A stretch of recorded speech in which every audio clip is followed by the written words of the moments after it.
Technology is reshaping our lives. It dramatically changed the way we live, the way we learn, the way we work, and the way we communicate. Technology has tremendous potential to connect us with one another. But there are still people who remain unreached, disconnected, and deprived of digital opportunities. Tech4ED centers serve as hubs that enable skills training and job opportunities. We have more than 4,000 registered users, and about 67% are women, and majority composed of students as our beneficiaries. And why women? Because we are gender responsive, so all our programs are aligned with the gender and development program of our province. Natutunan ko yung ibang skills na dapat sa ibang schools na dapat per years dapat maano mo lang dito ng mabilisan ng mga months, mga 3 months, makakuha mo lang agad tapos maka-work agad. This program helped me by finding a job and of course gaining more confidence as well. I was able to gain knowledge about the BPOs, on how does the environment work and how am I going to interact with my future customers. As of now, as I would the call center agent, so I see that difference because as of now I'm earning more than I have earned before as a tricycle driver.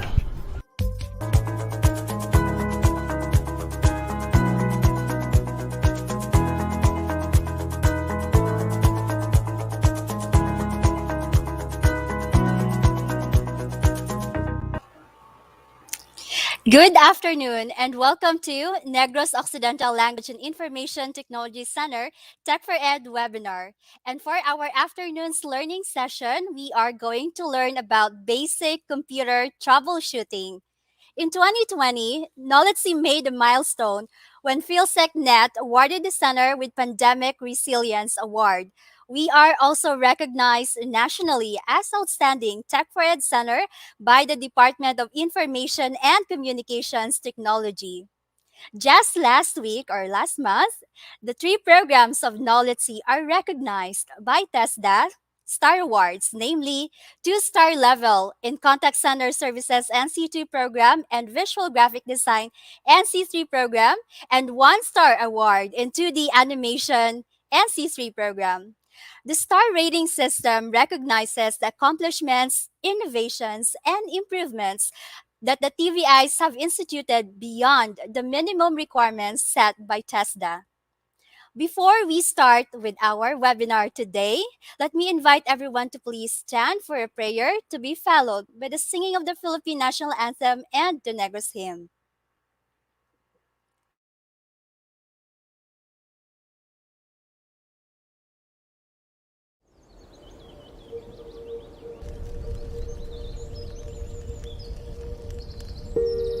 O labing makagagahom nga amay namon sa langit, mahinuklugon nga laon nga tagtugas ang langit, hangin, kalayo, tubig kag duta. Tanda ining imong timawa, kabay ining pag-ampo, magadulot sa amon sang kabuhi nga himaya. Salamat sa mga bugay nga imo ginpaambit sa amon. Salamat sa kabuhi nga ginadulot mo sa amon nga himpit. Salamat sa maayo nga panahon kag ilabi na gid sang imo katutom sa amon. Bendisyone ang imo katawhan. Bendisyone ang ila mga palangabuhian. Bendisyone ang mga panggas sa amon mga talamnan.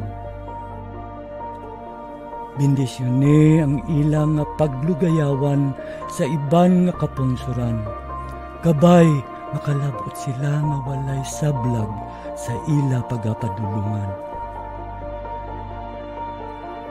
Kag ilabi na gid, bendisyone ining isla sang Negros nga amon natawhan.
Kinahalad namon ang ining pag-ampo para sa imo kadayawan.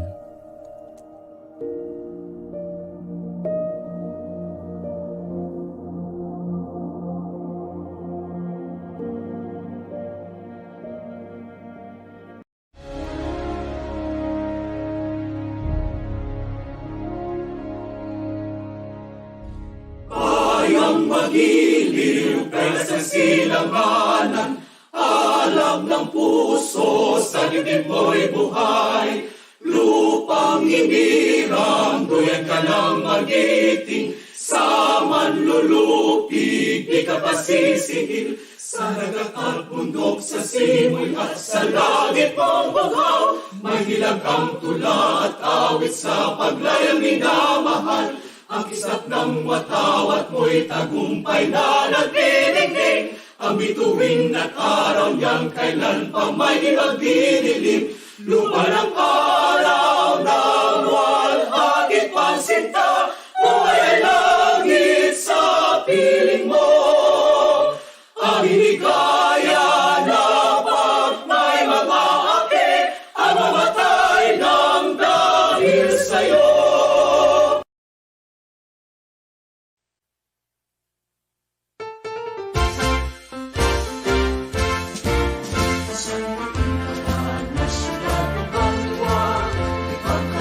Sakit ka kapamilya, pag-uligay, pag-igay, pag-ibog, malapat mag-ari sa akin na probinsya. Nagotod na Negrosano, isa katawungan, mapinalang tao, sa bunga dampuan na isakripisyo, sa kauswagan, sa sikat tao.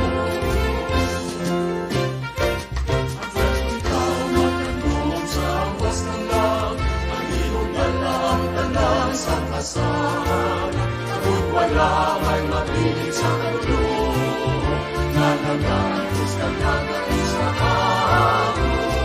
Ang matutot na Negrosano, isa katawagan, mapinalang tao, sa una dampuan na isa't kripisyo, sa kauswagan, sa sikat tao. Ang matutot na Negrosano, sa katawang mapigalang tao, sa punadang ko ang dati sakripisyo, pagbulikan, paghigain, paghibog mo, dapat maghari, para sa kauswagan, sa sikat tao.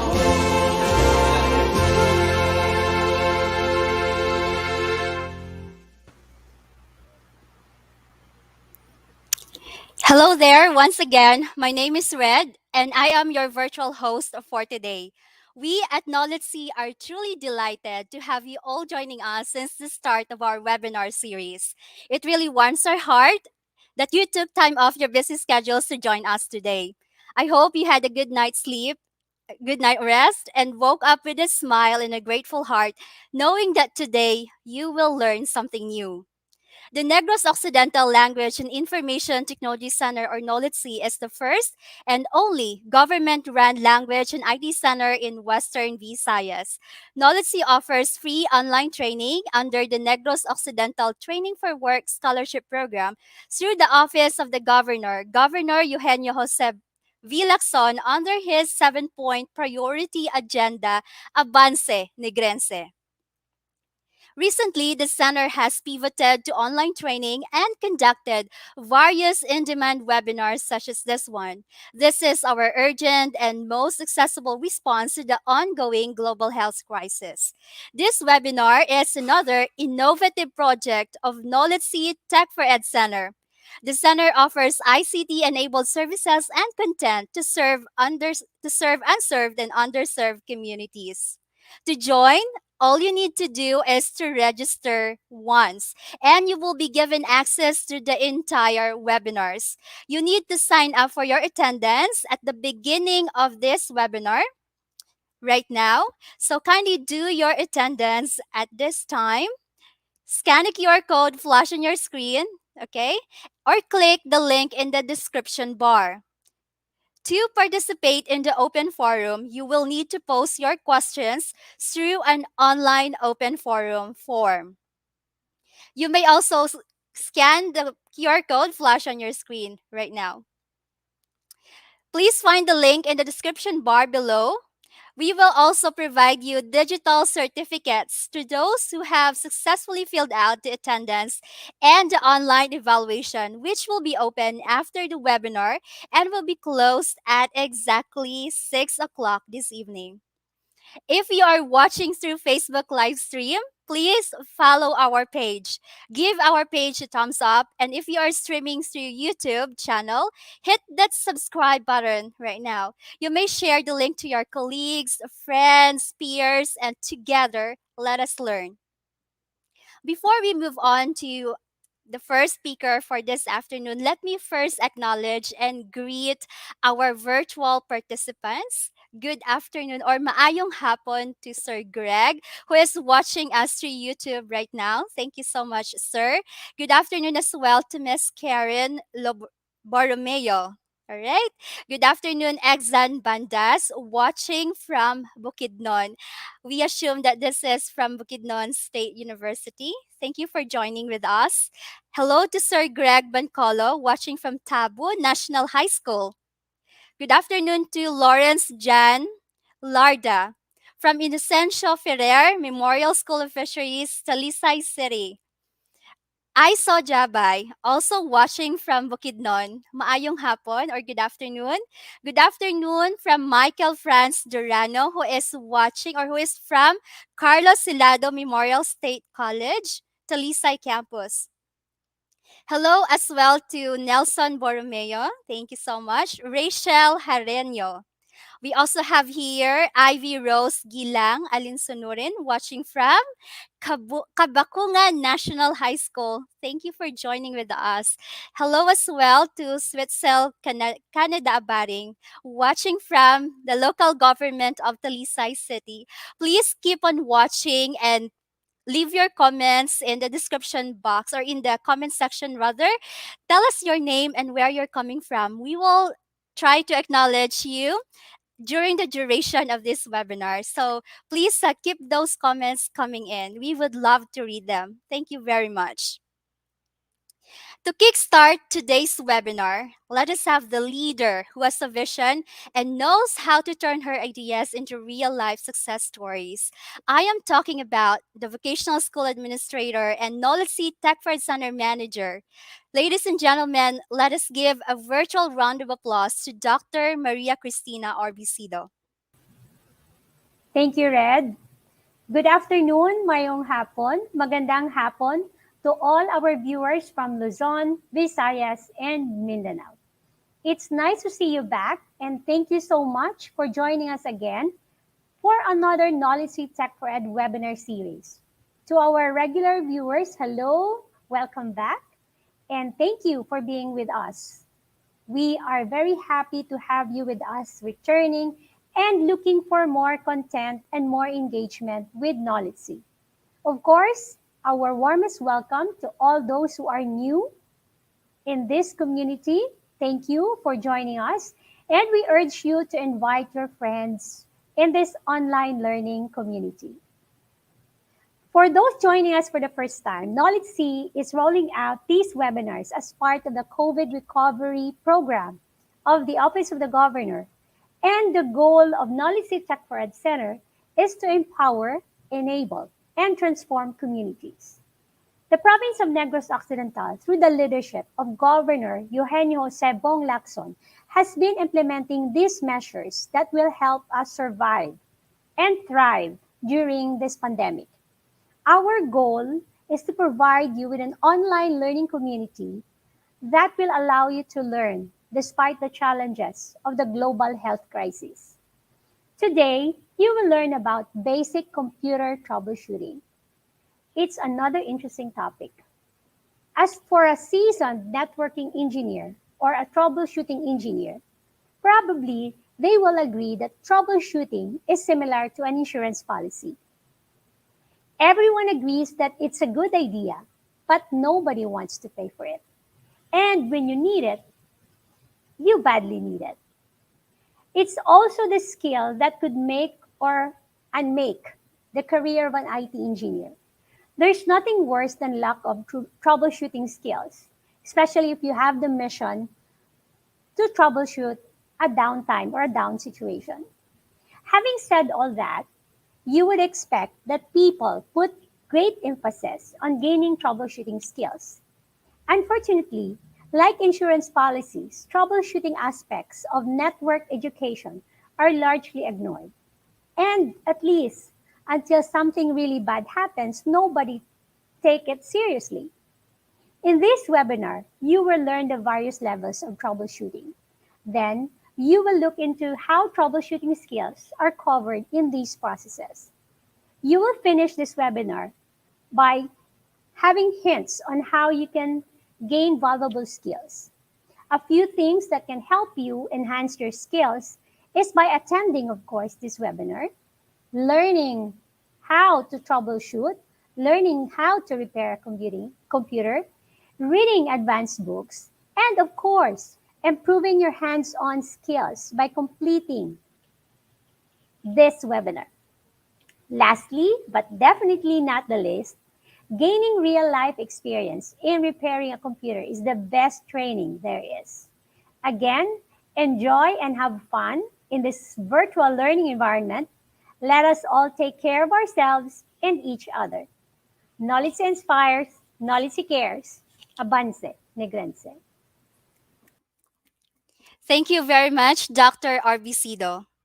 NOLITC is not where it is now without the unwavering support of our provincial government, headed by our dear Governor Eugenio Sebong Lacson.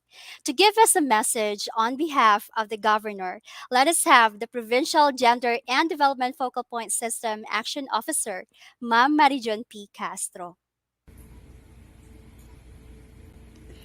Pleasant greetings, everyone.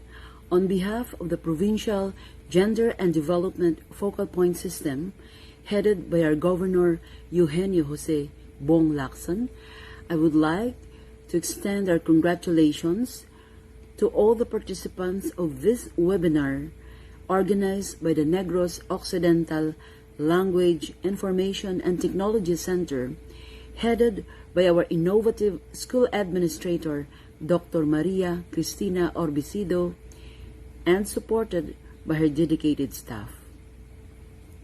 With the increasing cases of COVID-19 in the province and other parts of the country and the world, you, learning at the comforts of your home or wherever you are where you have stable internet connection, is by far the safest way of acquiring knowledge and skills which you can use for future employment or your eventual business in the future. As the Action Officer of the Provincial GAD Focal Point System, I am happy to note that our GAD budget is put to good use and is helping women, youth, and the marginalized sector in maximizing their potentials and in contributing to the economic development of their family. Also, NOLITC is helping to change gender relations and improve the status of women in our society. Congratulations to NOLITC and to all the participants for signing up in this course. I hope that you will complete the module, submit the requirements and evaluation so that you will be able to receive your certificates. Malipayon nga adlaw sa inyo tanan and Avance Negrense.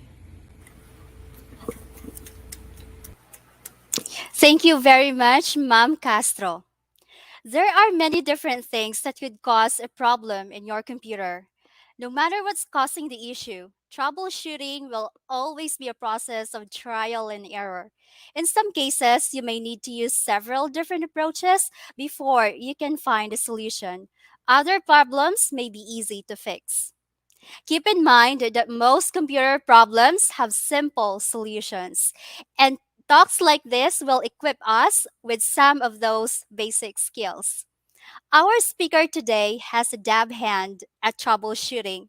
He also has an extraordinary patience, he is a dependable workmate and always ready to help.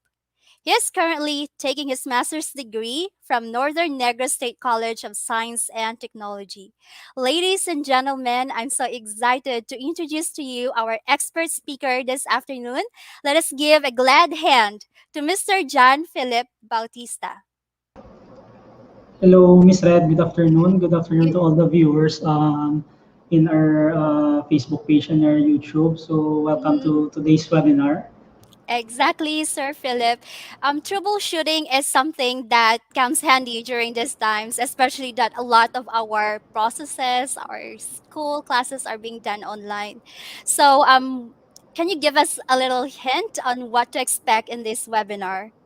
So on what to expect of today's webinar, we will know more about on how to basic troubleshooting techniques. So every day we have encountered some problems with our computer. So after this webinar, I think most of us will be able to fix those basic computer problems that we encountered every day. Exactly. Wow. So even beginners like us, or even those who have like very basic knowledge with computer, can learn from this content. Yes, this topic is very easy for those who haven't who are not yet expert in fixing a computer. So this would be very helpful for them.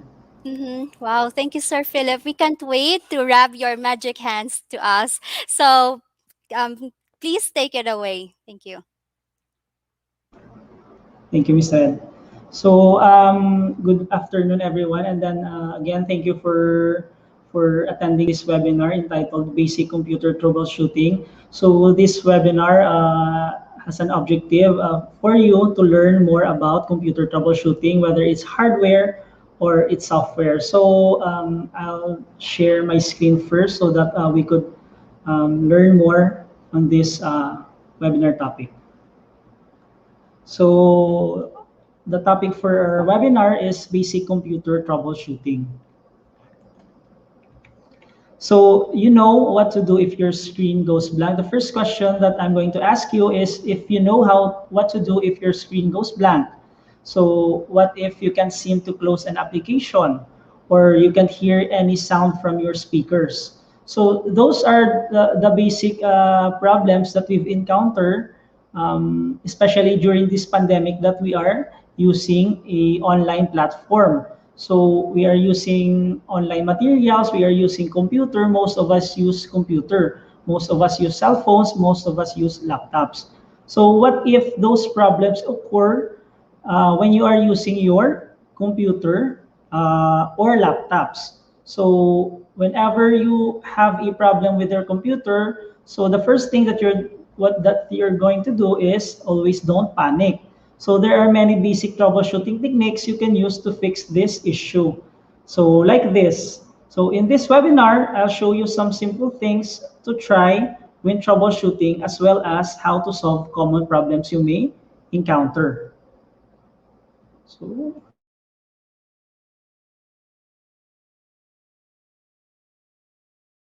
the term here that we're going to discuss or in this webinar is troubleshooting. So troubleshooting means to isolate the source of a problem and fix it. So in the case of computer systems, the term troubleshoot is usually used when the problem is suspected to be hardware or software related. So we troubleshoot our computer systems, whether it's hardware or it's software. So it means when we are going to troubleshoot our computer, there are two varieties. We have troubleshooting of hardware, and then we are going to troubleshoot a software. So both of those problems are difficult to troubleshoot, especially when you don't have a prior knowledge in terms of troubleshooting a computer system. So we have a general tips to keep in mind. So there are many things that could cause a computer problem. So no matter what causing the issue, troubleshooting will always be a process of trial and error. So earlier, Ms. Red explained that it is a process of trial and error. So why trial and error? It's because there are many causes of the problems in your computer. It's just a matter of time that you can fix the computer by using the process of trial and error. So what we're going to do is to eliminate the first step that we are going to do, and then cue in the next step that we are going to do. So the first step will be a trial and error. The second step will be also a trial and error. So in some cases, you may need to use several different approaches before you can find a solution. So other problems may be easy to fix, other will be hard. It requires a computer expert or a technician or a hardware technician or a software technician. So we recommend, or I recommend, starting using the following tips. So the first thing that we're going to do is to write down our steps. So once we start troubleshooting, you may want to write down each step that you take. So why is this important that you write down each step that you take? It's because whenever you are troubleshooting a computer systems, the main problem with troubleshooting is that we cannot fix back what we disassemble, or we cannot assemble back what we disassemble, or we cannot trace back the things that we've done on our computer that our goal is to fix the computer, but in the end, it makes more damage. It done more damage to our computer. So it is important to write down your steps. So this way, you will be able to remember exactly what you've done and can avoid repeating the same mistakes. So if you end up asking other people for help, it will be much easier if they know exactly what you've tried already. So as what I've said, it's a process of trial and error. So the first process that you've tried on your computer system, you might as well write that down. So the second step that you might try on your computer, or the second process that you might try in your computer, the second process is will be written down also, so that it would be easier for you to trace back what you've done on your computer, because it will take more damage on your computer if you don't do this step. So the next thing is to take notes about error messages. So most of us encountered these error messages like the BSOD or the blue screen of death. So the BSOD problem, it is common using Windows 7 operating system.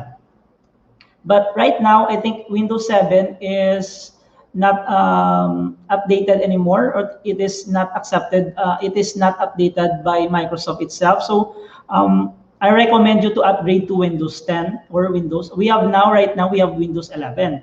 So if your computer gives you an error message, be sure to write it down or take a picture as much as information as possible.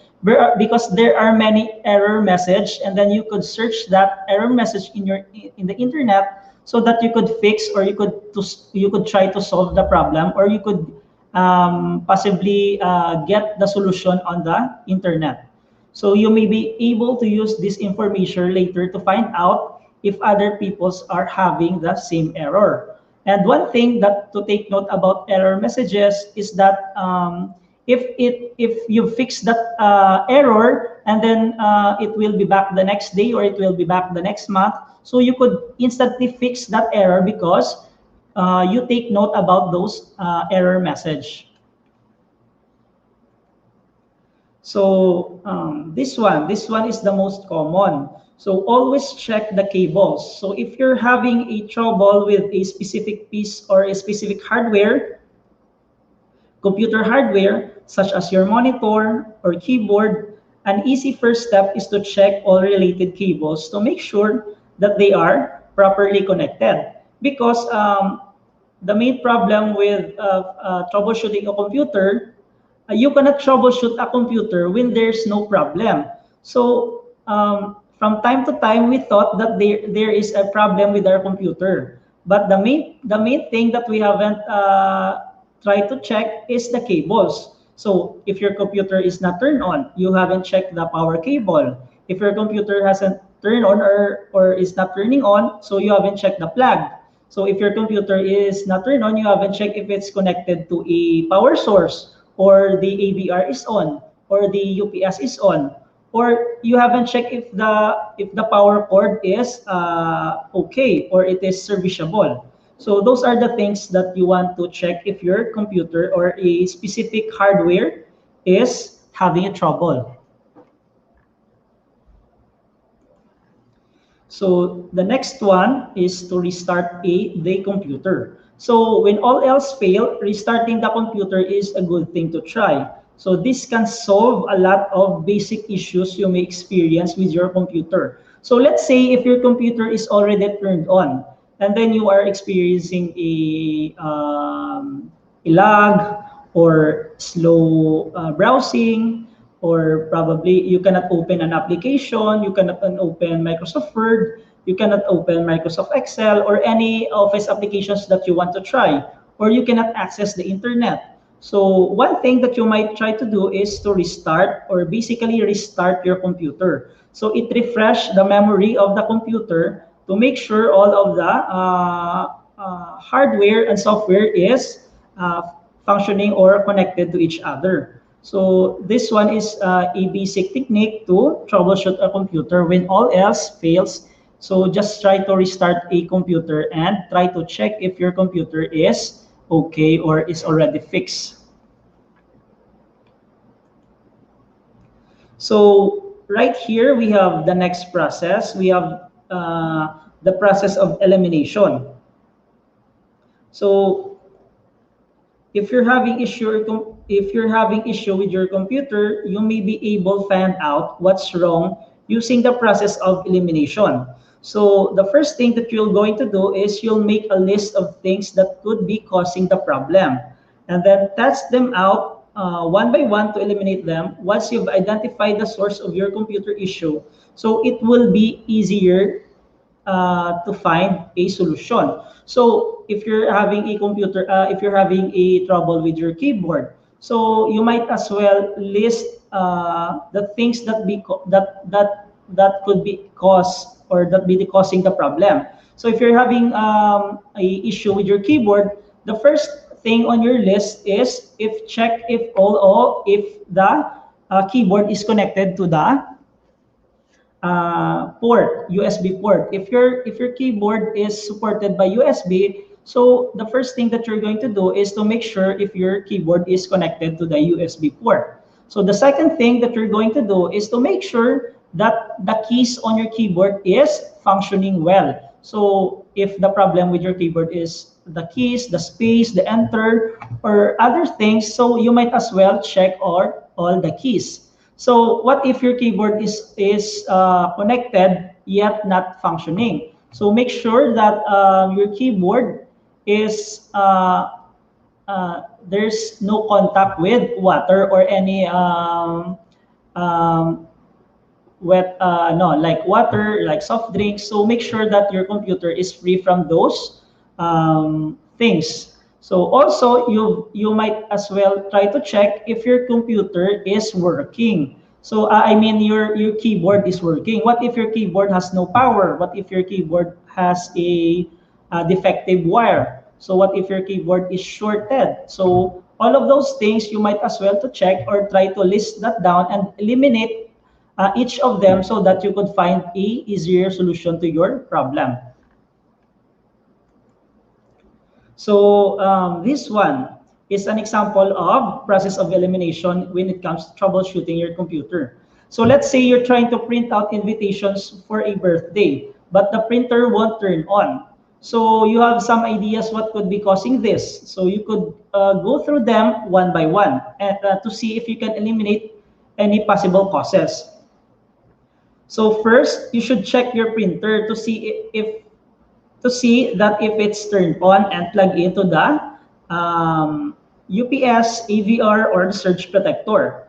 So that's the first thing that you might try to check. So we'll try to check if your computer is connected to a power source. So the next thing is to try to check if the printer cartridge is not empty. So what we're going to do is try to check if there are inks refilled on your ink cartridge. So also try to check if there's a loaded paper. So things like those could be the issue why your invitation cannot be printed. So you want to make sure the printer and the computer are communicating correctly. So you could try to download and install the computer driver. So you might as well check updates. So you might as well check the printer's USB cord if it's plugged in. So the thing there is you try to check all of those hardware equipments that is connected to your computer going to your printer. So we have the power cable, we have the USB cord. So once all of those are connected, you could try to check or you could try to eliminate those things that you have checked already, so that it would be easier for you to troubleshoot or to get a solution on your problem. So this is just one example of an issue you might encounter while using a computer. In the rest of this webinar, we will talk about other computer problems and some ways to solve those problems. So here we have simple solutions to common problems. So most of the time, problems can be fixed using simple troubleshooting techniques. When we say simple, most of us can do these troubleshooting techniques, even though we have we haven't yet experienced on how to troubleshoot. But these simple techniques can be helpful for you to solve those common computer problems. So like closing and reopening the program. So it is important to try these simple solutions before resorting to more extreme measures. Because if you resort to more extreme measures, it could do more harm on your computer system. So the problem with your computer is just a simple software bug or simple lag. So what did you do is you reformat your computer. So it does more damage to your computer than fixing the simple problem that you've encountered. So if the problem still isn't fixed, you can try other troubleshooting techniques. So problem. So we have here problem number 1. So power button will not start the computer. So if your computer does not start by pressing the power button, try to begin if your power cord is plugged into a surge protector or to an AVR or to a UPS. And those things that I've said, like the UPS, surge protector, AVR, make sure that they are also turned on or connected to a power source. So we have here solution 2. if it's plugged into an outlet, make sure it is a working outlet. So this one is a bit tricky because you are going to troubleshoot an outlet if it's working or it produces electricity. So make sure that if you already check this one, be careful when checking electrical equipment or checking the outlet. So what you're going to do is you can plug another electrical device such as electric fan to make sure that it has a electricity. So we have here solution number 3. If the computer is plugged into a surge protector, verify that it is turned on. So you may have to reset the surge protector by turning it off and turn it back on. So you could try also another electrical equipments connected to your surge protector or to your AVR or to your UPS to make sure it is or to verify that is working correctly.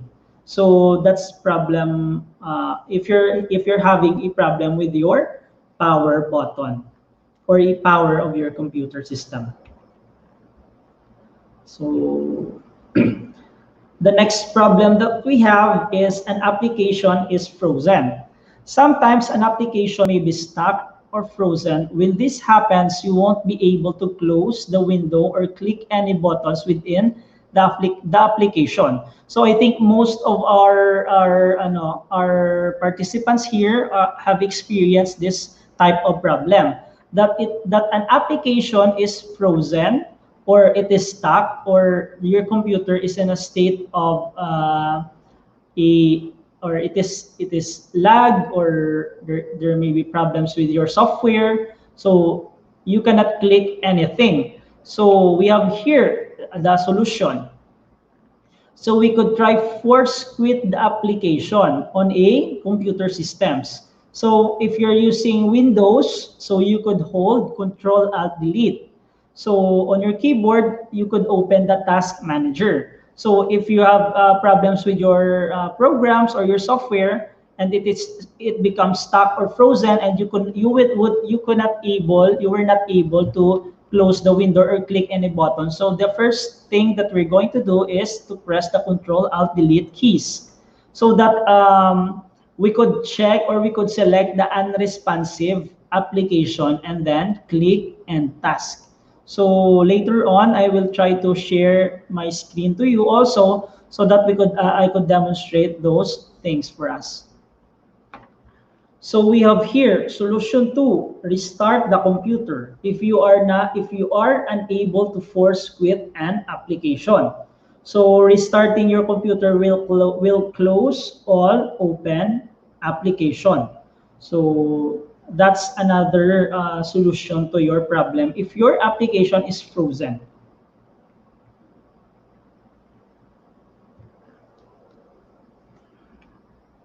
So right here we have another problem. So all programs on the computer run slowly. So your computer device is slowing down, or if you want to try to open a program, it takes how many minutes? Probably it takes hours.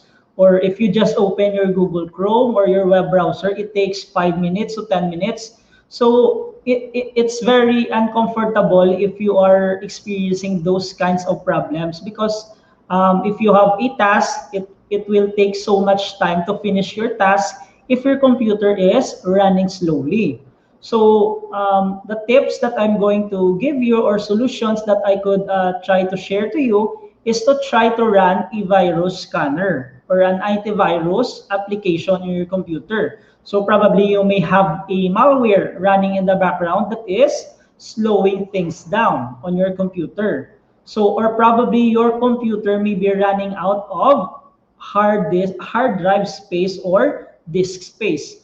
Or you could try deleting any files or programs that you don't need. So here I've included also, you could try to replace your old hard disk drive to SSD or M2 SSD if applicable. When we say applicable, if your computer systems supports M2 SSD or NVMe SSD, you could try to replace your old storage device, which is your hard disk drive. So to make your computer faster, to make your boot time faster. So when I say boot time, when you try to turn on your computer, it will just take 10 seconds to turn on your computer if you are using a solid state drive disk space, if you're using that. So be careful when trying to change your hard disk drive to SSD, because you might as well delete those files, or you might try to back them up and then restore it back when you've finished installing your SSD. So, sir, there's a question. What we're going to do with our old storage device like hard drive? So what you're going to do is try to slave your old hard drive to your computer. When I say slave, so it will be an additional storage space for your computer, but your operating system will be installed on a solid state drive, and then all of your files will be stored on your hard disk drive. So you could, the two drives that is installed to you will coexist. So which means you have two storage devices. The first one is for your applications and your operating systems, and your old hard drive will be for your storage, like your files, your videos, your music, so that it will be still useful. So the next one, if you're using a PC or a personal computer, you can run disk defragmenter or disk cleanup. So I'll show you later using that one. So be careful with using this defragmenter and disk management, because it may delete some of your files if you're not careful with that one.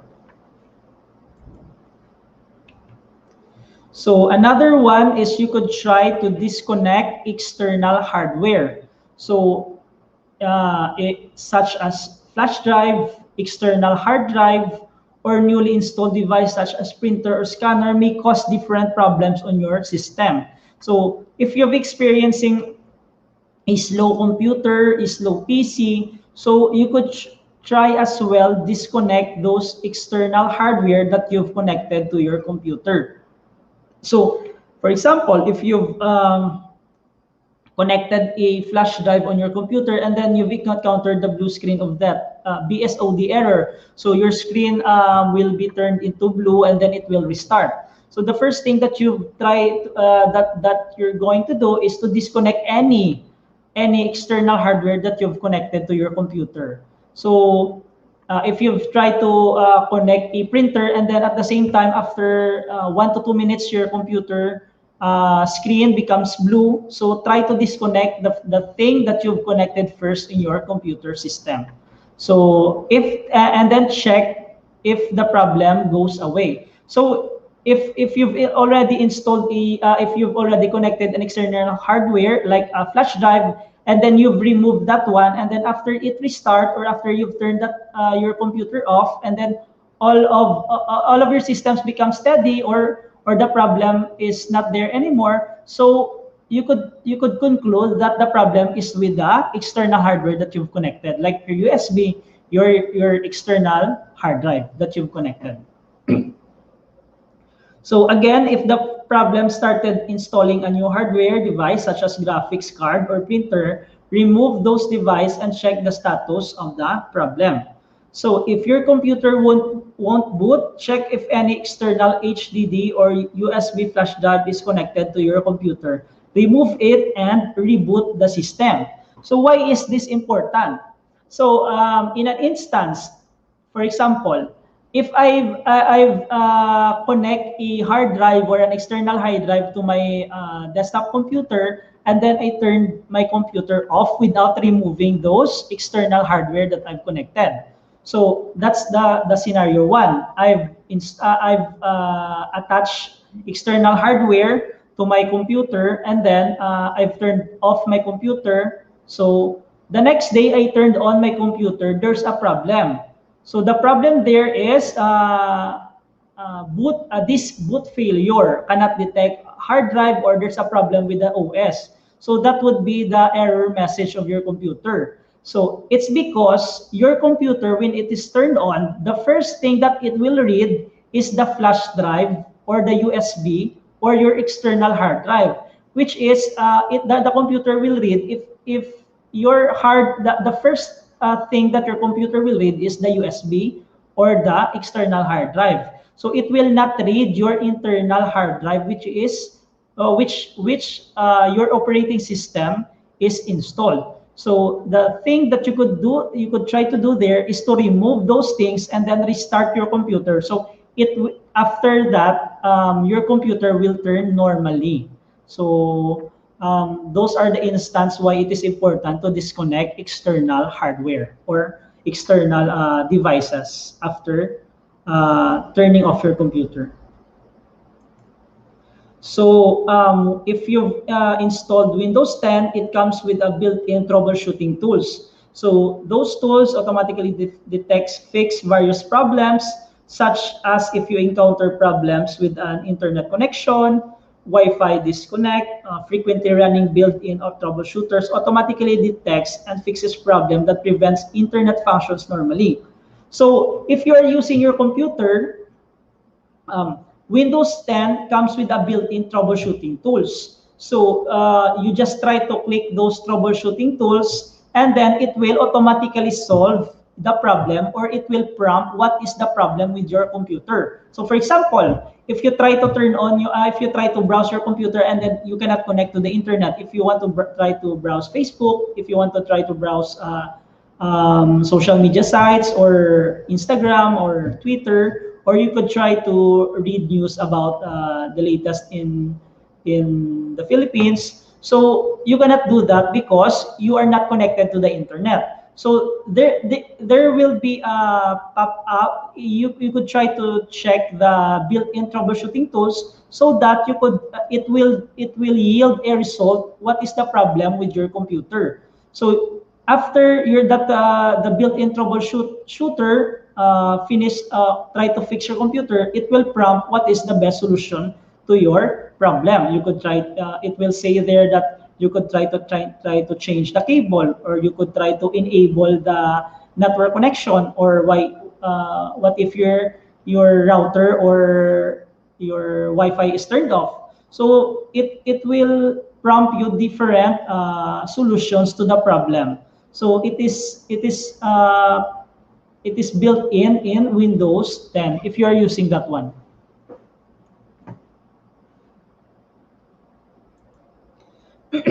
So right here, we have also installed Windows Update. So if you are using Windows, so Microsoft regularly release cumulative updates with various bug fixes, includes problems reported by users and security improvements. If a recent bug causing problems on your computer, such as black screen or startup or system crashes with a different blue screen error, installing the latest Windows update may have the bug fix for that problem. So sir, why is it important that we install Windows Update if we are using Windows operating system? So we have different Windows operating system, guys. We have Mac OS, we have Windows. So for Windows, we have variety of OS. We have 7, 10, we have Windows 8, we have Windows 8.1. So I think we have Windows XP. So we have also right now Windows 11. So it is important to upgrade or update your Windows. It's because it will fix or it will patch different bugs and patch different problems on your computer system. So it will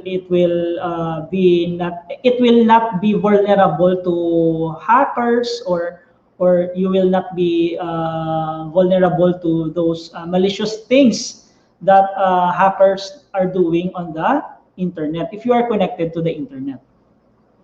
So to do that, press Windows key plus letter I to open the Settings app and click Update and Security. Then hit the Check for Updates button. So it is recommended that we are going to use licensed operating system, so that it will not be easy for those malicious softwares to intrude our system.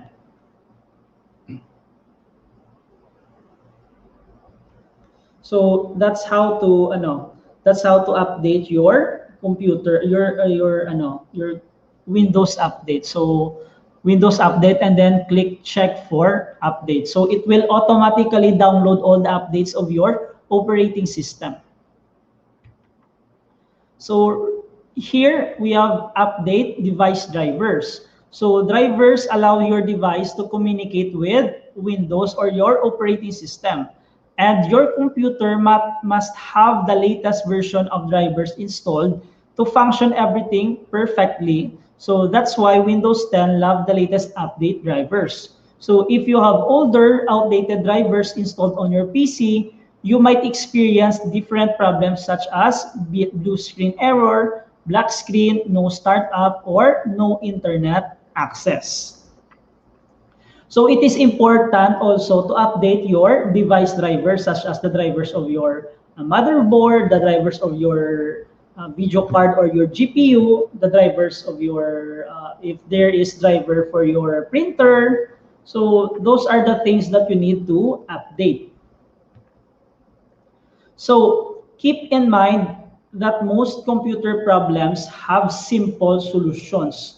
So although it may take some time to find them, for difficult problems, a more drastic solutions may be required. So we have also what we call reformatting our computer, reinstalling our operating systems. So you might think if you think you might need a solution like this, I personally recommend consulting a computer expert first. And if you're not a computer expert, so it's possible that attempting these solutions could make the situation or your problem worse.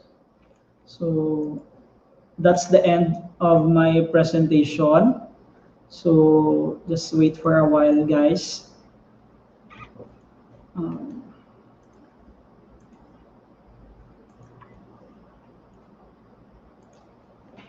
So right now we have here a live computer system. So this is what we call a computer system. So if you could see there, we have the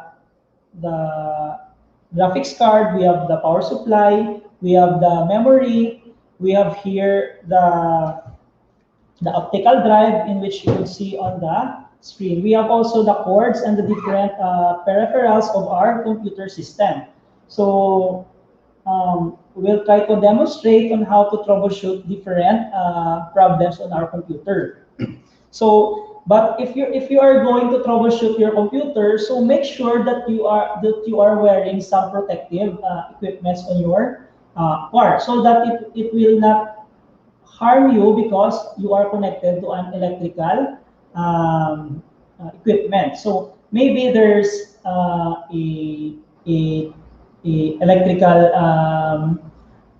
equipment on the computer, so make sure that you are well protected. So you should always wear anti-static gloves. So if you want to troubleshoot your computer, just wear some protective equipment so that you will also be protected. So this thing right here is our memory or our RAM. So if your computer is having problem, so if you try to start your computer and then there's a beep, so you might as well check the RAM. So in an instance, if you turn on your computer and then it is not, the screen is black and then your computer is beeping, so there will be 1 beep, 2 beep, 3 beeps, or 4 beeps. So the first thing that you're trying to do is to dislodge the RAM and then install it back again. So for example, we have the RAM. So also make sure that your computer is not connected to the power outlet. So make sure that your computer is turned off. So dislodge the RAM. This is what we're going to do, and then remove the RAM, and then put it back again, and then make sure that it is well seated to its port, and then turn your computer back again. So try to check if the beeping sound is removed or it is not present, or your computer is now turning on. So sir, what if sir the problem is still there, it's still beeping? So try to dislodge the another RAM. So try to dislodge this one, the another RAM, and try to put it back again. So make sure it is seated on its RAM port.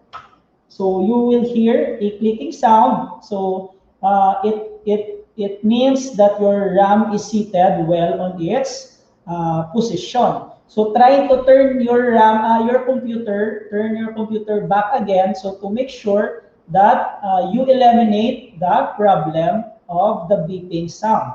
So, sir, there's another problem, sir. So, the beeping sound is removed, but there's still no display. So, the next thing that you might as well troubleshoot is try to check the GPU if it's correctly seated on its port. So here, this one is what we call the graphics processor unit, or our video card. So make sure all of the power cables are connected well, or it is seated well. So to do that, it might as well try to remove the power source and then put it back again. So be careful on doing this, because it will these devices on our computer systems are costly. So if you could be more cautious with what you're doing, so it will not cause more damage to your computer system. So right here, if you could see, we have here the CPU cooler. So we have here the Thermaltake CPU cooler, or the cooling system, in which it provides a cooling system to our central processing unit. So this one is a liquid cooling system. So I recommend you also to install this on your computer system, so that it will not overheat. So we have here other devices like our power supply. So if your computer is having a problem with the power, so always try to check the power supply if it's connected or not. So I will just turn our computer upside down so that we could see the input and the output panel. I think you can see that one. So this thing right here is one of the most important things that if you want to troubleshoot a computer system. So this one is what we call the I/O port, or the I/O panel. So input and output panel.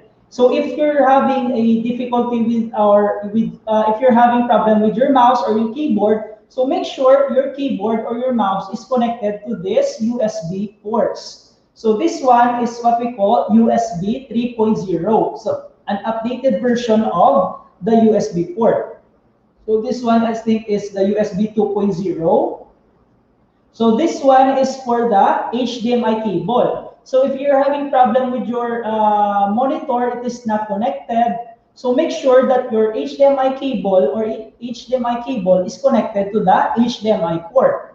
So we have here also the Ethernet port, in which you could connect your internet cable or your UTP cable. So if you're having difficulties with your internet connection, so if you try to browse something and then it shows on your browser that you are not connected to internet, try to dislodge the internet cable here and then put it back again to make sure that everything is seated well on the I/O panel.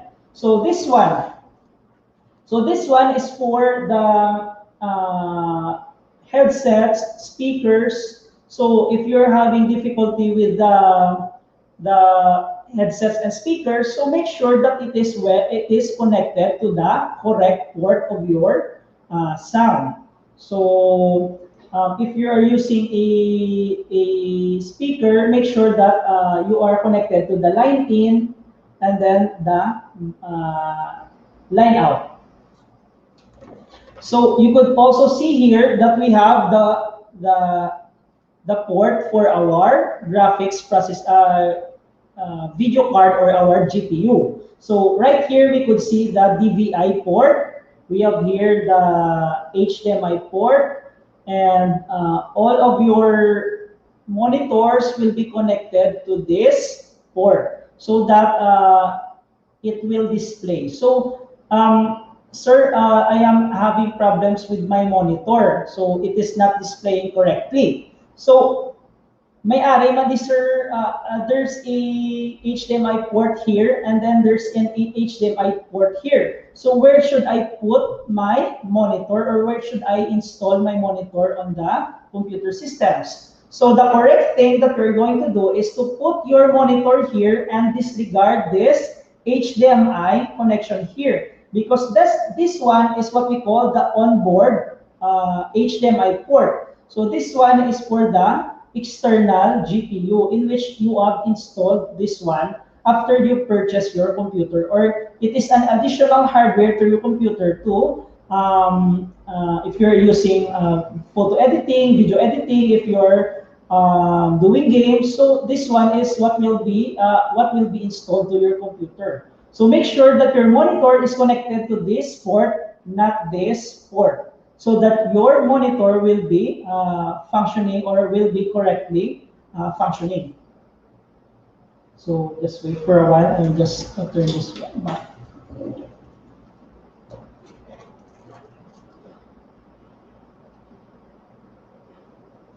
So these are the things that a computer system, or the internal parts of a computer system, is all about. So if you could see here, here are the front panels connected, like the power button, the reset button, the hard disk drive LED. So if you're having problems with the reset button or the power button, so make sure that your front panel is connected to your motherboard. So this one is the motherboard. So all of the computer devices is connected to the motherboard. So you could try to disconnect everything. So first, this one is for the power supply. So you could try to disconnect first. This one is for the power supply. So you could disconnect this one. This one is for the power supply. It's a 24 pin. So you could try to connect that one again. So if you could see this one is for the hard drive, or for the solid state drive. So if you're having problems with your operating system, or your computer could not detect your hard drive or your solid state drive, so make sure that this one is connected or installed correctly to its correct port. So just press this one, and then you hear the clicking sound. It means that it is corrected. It is connected correctly. So you could try to install more hard drives here, or more storage devices in your computer, depending on what motherboard did you bought or installed on your computer systems. So we have here the battery, the computer battery. This one is for the to adjust the correct date and time. So that's for the computer battery. So if you could see here, we have also here other ports in which you could connect to your front panel. So you could connect the built-in audio on your computer systems using this one. So if you could see closely, we have here, what do you call this one? The optical drive. So I think it is not used anymore. But if you're still using those DVD burners, though, so if you're trying to install your drivers, you might as well connect a optical drive or a DVD drive to your computer to read those discs in your installers. So if you purchase installers, there are free installation disks in which you could use those things. So what did we try to what we are? So I'll try to replace this one with another type of computer. Just wait for a while, guys.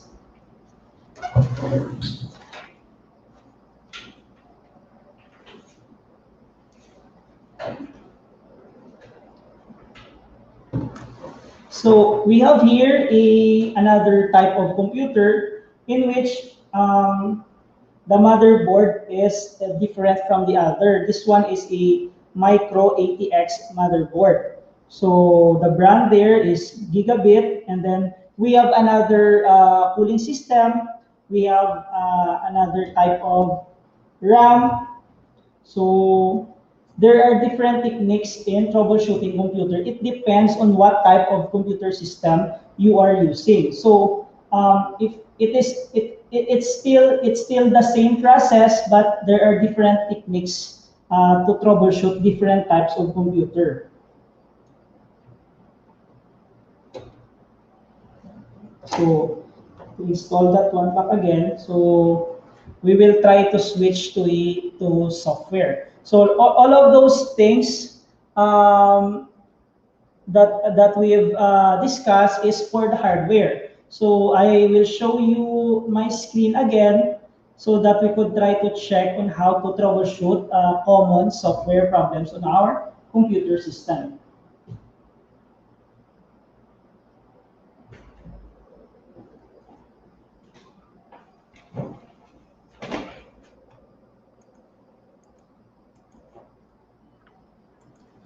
Again, that's for the troubleshooting of our hardware. So let's try to check on troubleshooting of the software.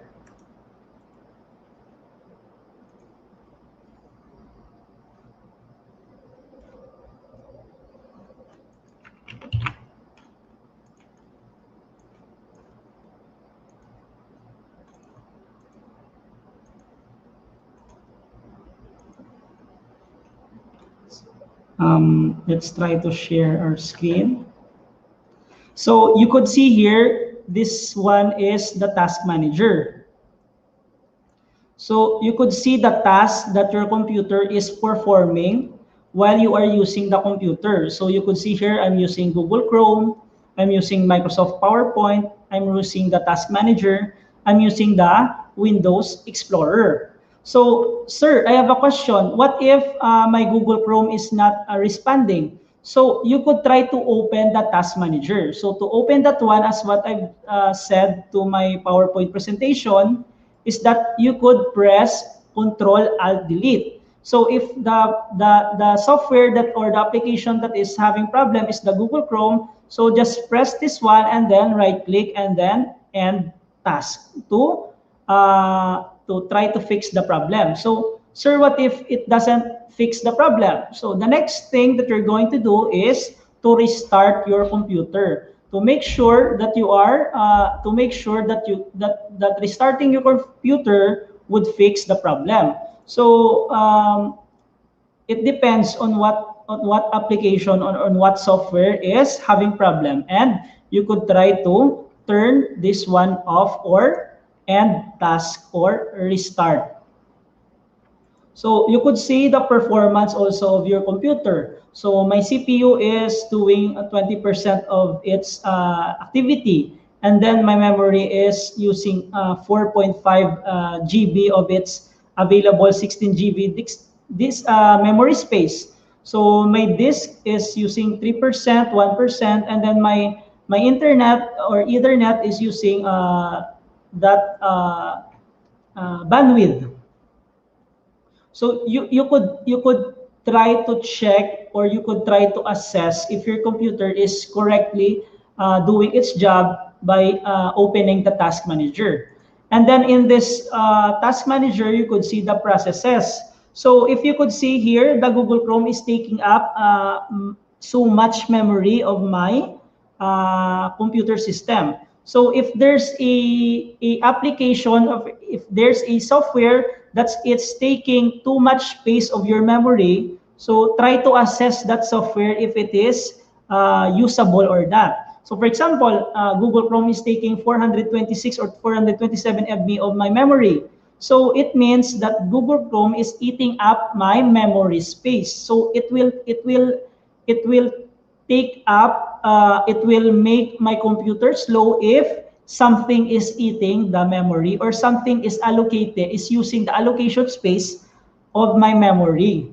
So make sure that there are unwanted application taking up your memory. So for the case of Google Chrome, it's okay because I'm using that one. So if in case that it takes so much space of your memory and then you are not using it, so try to uninstall that program. So that's for our task manager. I'll try to share the other things. So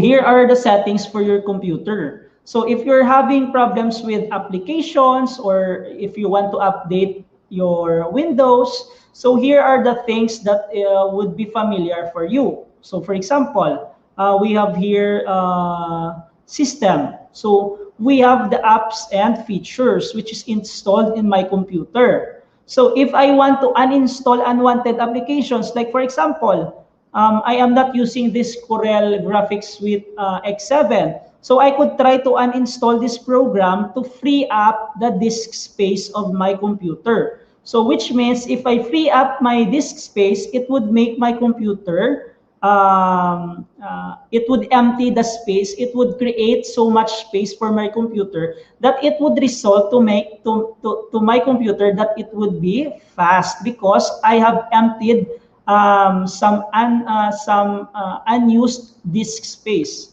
So if I install that one, probably it would result as my computer will be fast. So that's the thing when uninstalling unwanted application.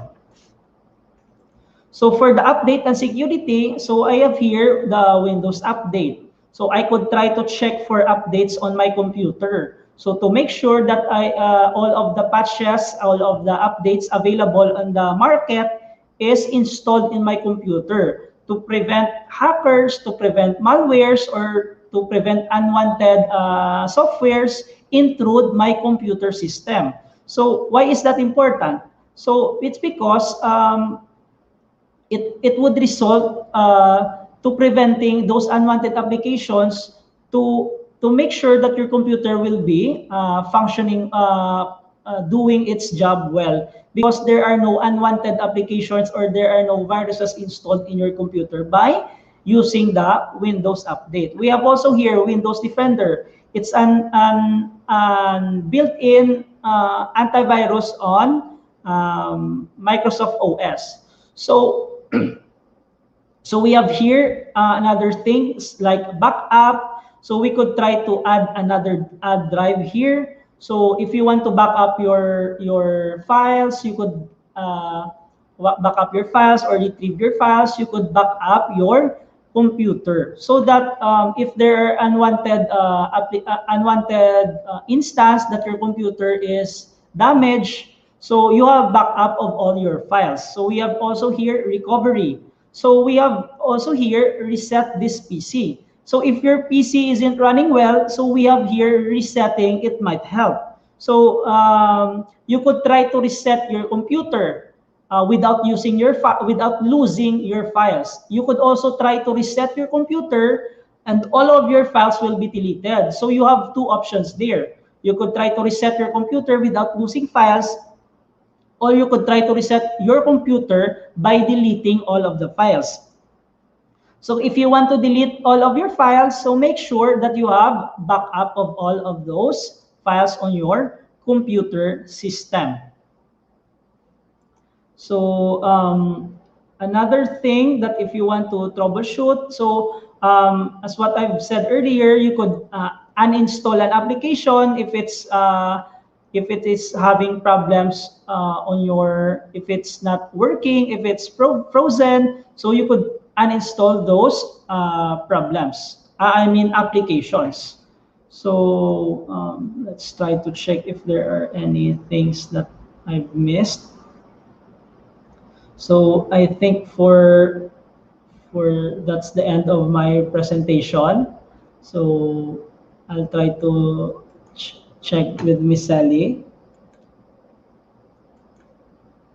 Miss Red, I guess.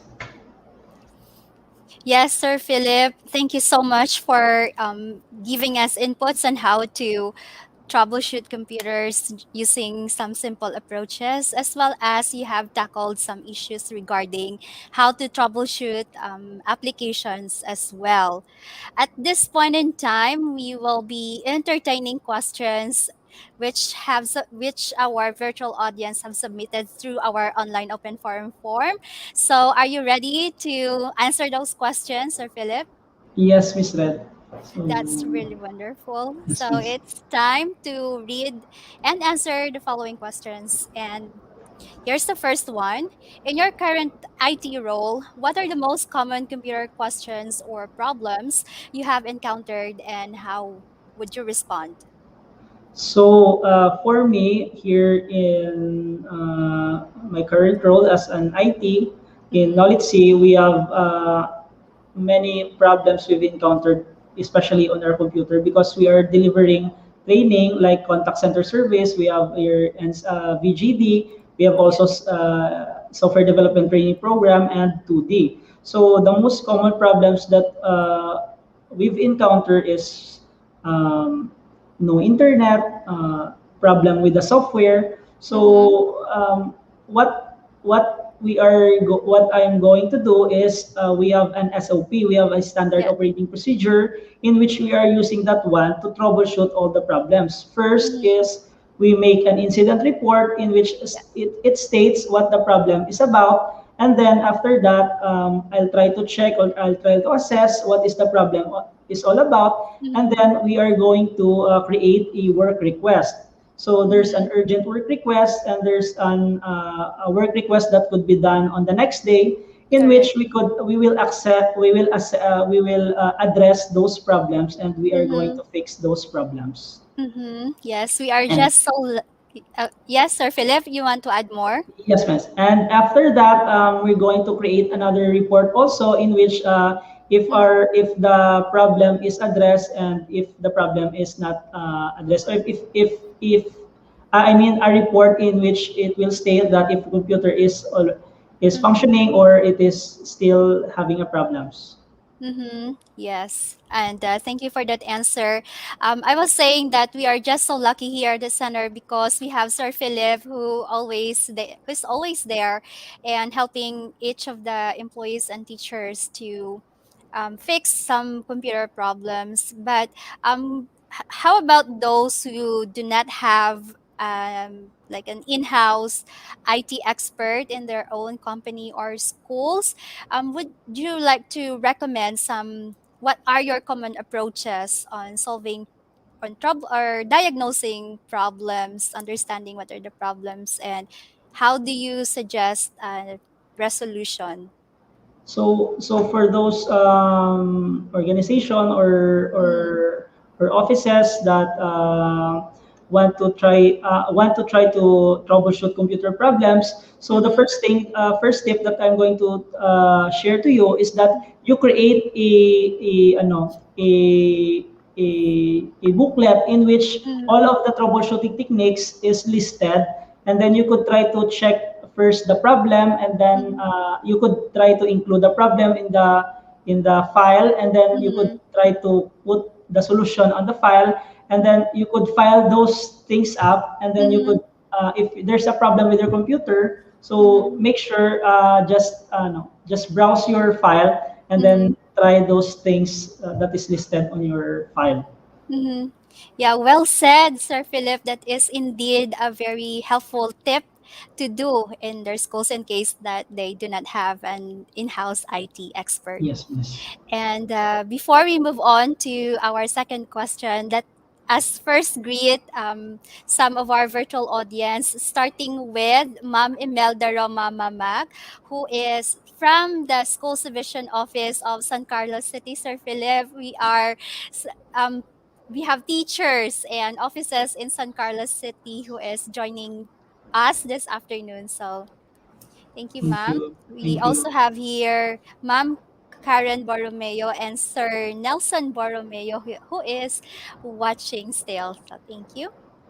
And if our virtual audience still have any questions, they can also post their questions in the comment section. Let us now go to our second question. Okay, this is from our Facebook viewer, Sir Nico Angelo Villones Javier, and he asks, is there a possibility to repair and recover corrupt Windows files after crashing, and how? So one of the main problems also of a computer is Mhm. that if your files are corrupt, it would be difficult for you to recover those files that had been missing. So one thing that I'm going that what we're, one thing that you can try to do is try to install a recovery software on your computer Mhm. and run that recovery software and Mhm. try to check if all of the missing files or the Mhm. deleted files is recovered when trying to Okay. use that recovery software. Mhm. So I think that's one of the things that probably you could Mhm. do is try to Mhm. install a recovery software on your computer Mhm. and try to Mhm. recover those files that have been corrupted or deleted. Mhm. Can you recommend a recovery software? So there are many recovery software. We have is Recovery Wizard. So we have Mhm. many mini partition recovery wizard. Mhm. So those things are in the internet. So you could try to Mhm. browse that on the internet and Mhm. try to check on how to install and use that software. Yes. Thank you, Sir Philip. And I hope we have answered the question of Sir Nico. And by the way, Sir Nico is, I guess, from the local government unit of Talisay City. Okay. So let's move on to our third question. All right. Question number 3. What is the easiest way to reinstall the operating system for beginners? Any tips?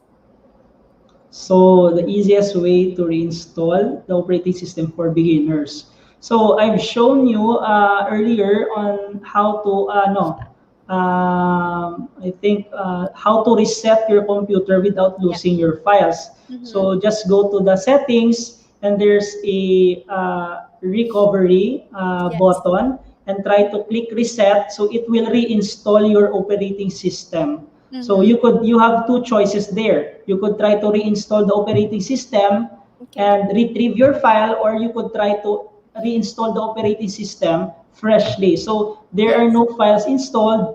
Mm-hmm. So that's the easiest way for you to Mm-hmm. install. So because there's another way, so it's a kind of tricky because you need a Mm-hmm. USB, you need an ISO file, Okay. so you need to boot your computer to the USB so you Yes. could reformat or reinstall the operating systems. Mm-hmm. But for Mm-hmm. me, that's the easiest way to reinstall. So you could Mm-hmm. you could open the recovery option on your computer and Mm-hmm. reset your computer. Mm-hmm. Yes.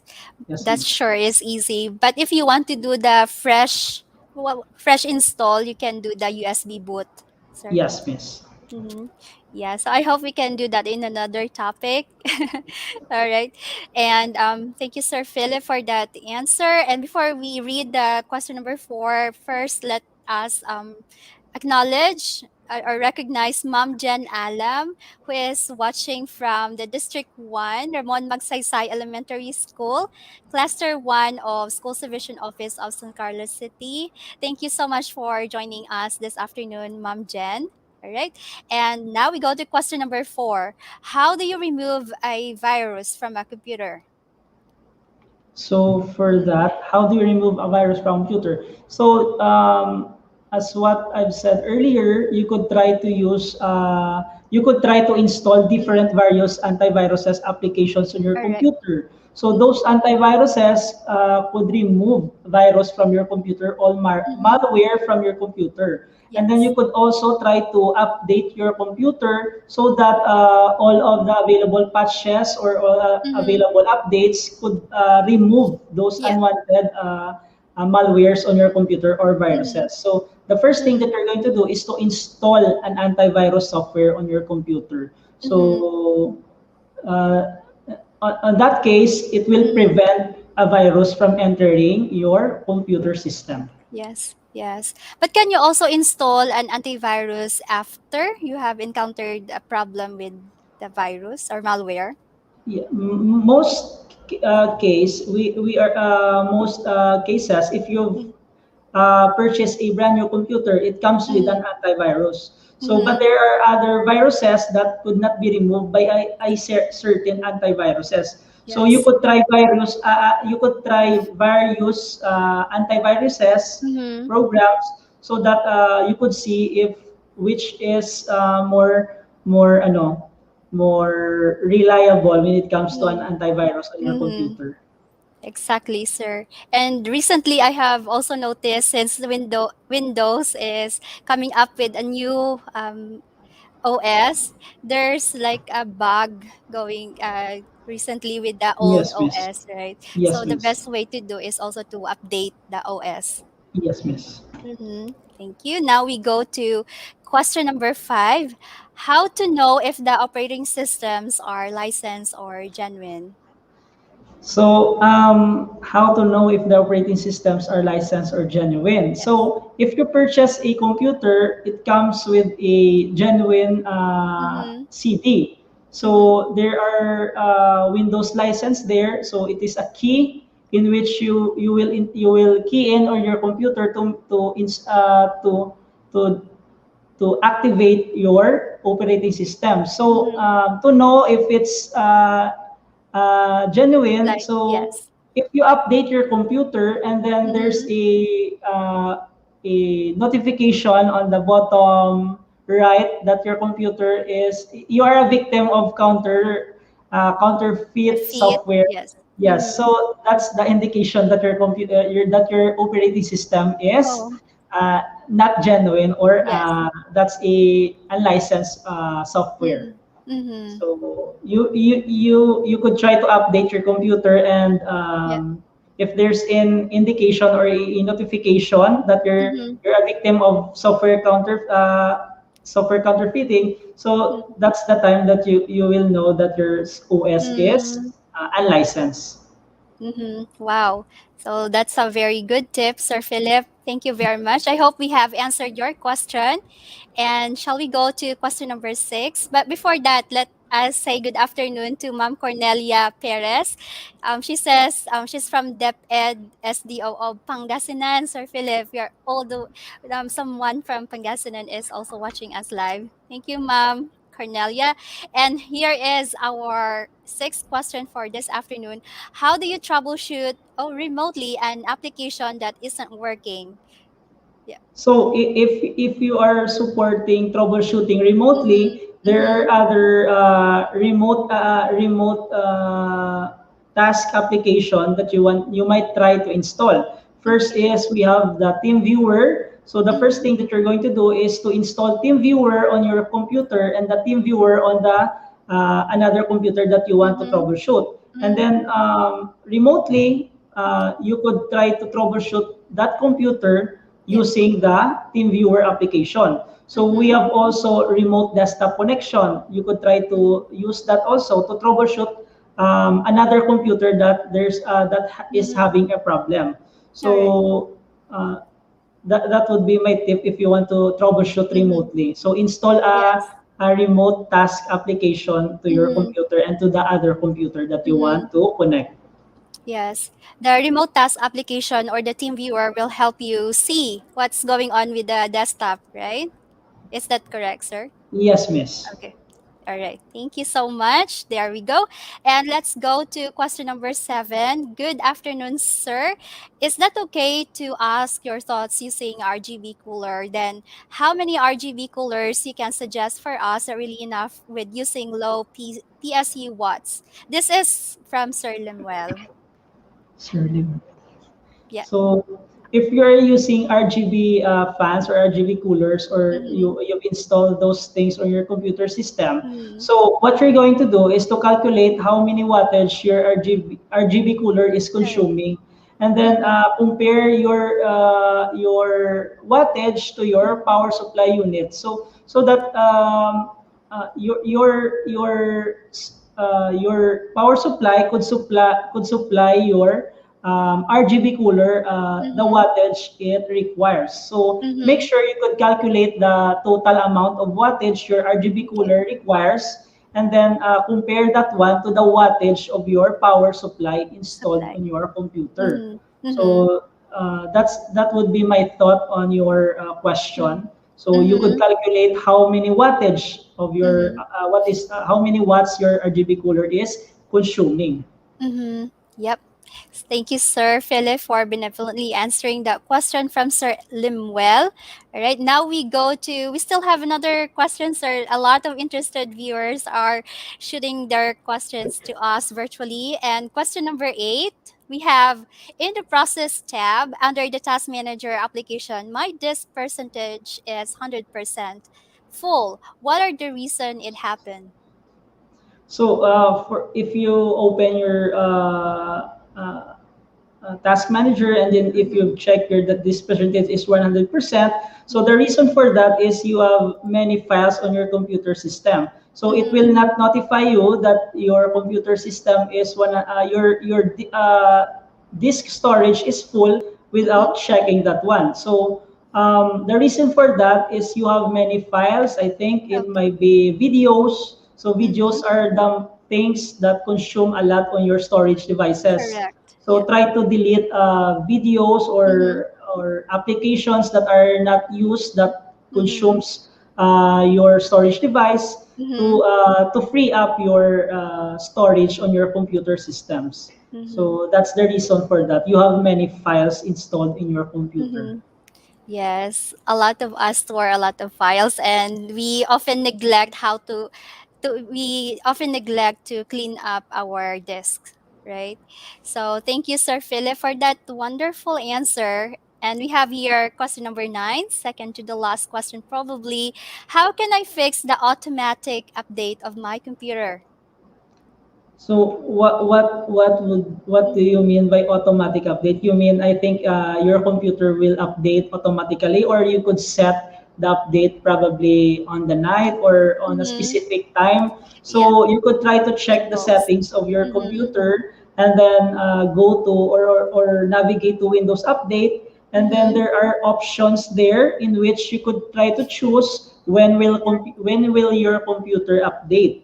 So there are options on what time or what day your computer will update, so that it will not hinder what you're working presently.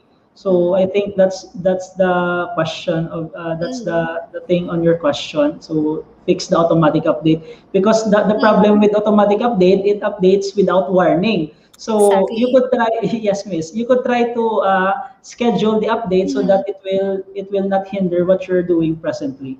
All right. And where can we access that, Sir Philip? So you could try to access that on a control panel, and then try to check the settings, and then click on Windows Update. So there are options there in which you could select and schedule your update.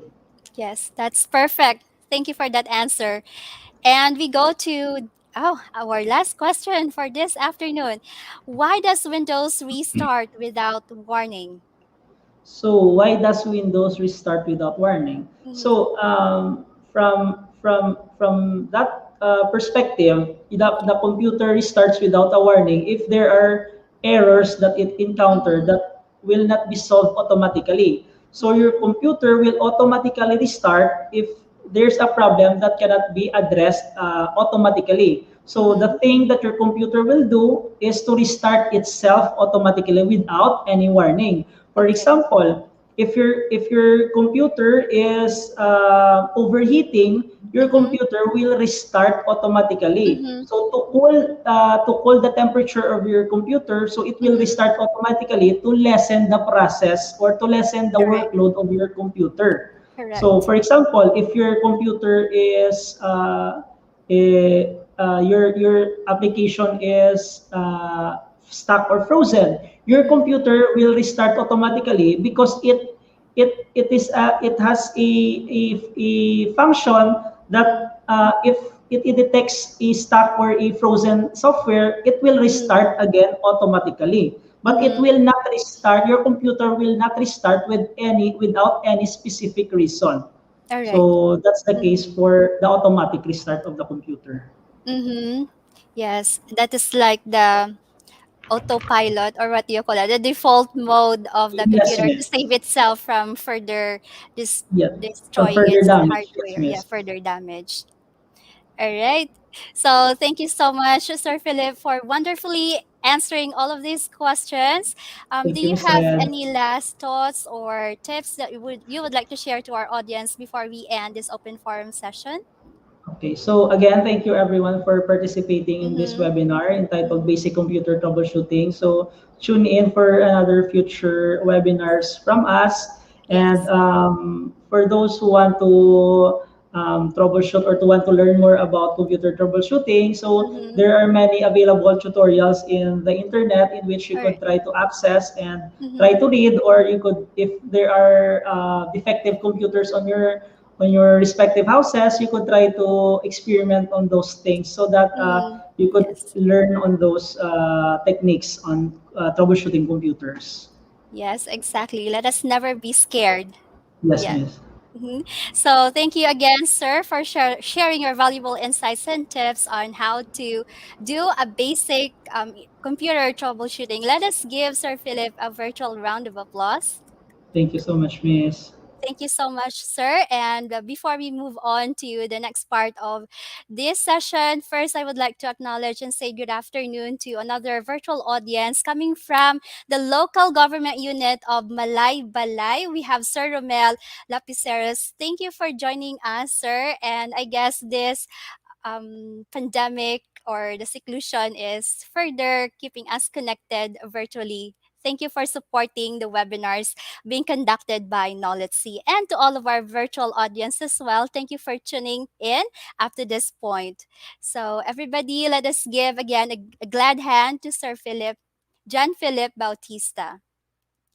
In order to get your digital certificate, please do not forget to accomplish the evaluation form through the link provided in the description bar. All right. Do this right after the webinar ends, or right now. You can already do so. Your email address should be typed in correctly. Be careful with the spelling of your names, email address, and the email address so that it won't bounce back. The evaluation site will be open only until 6 o'clock this evening. There we have it.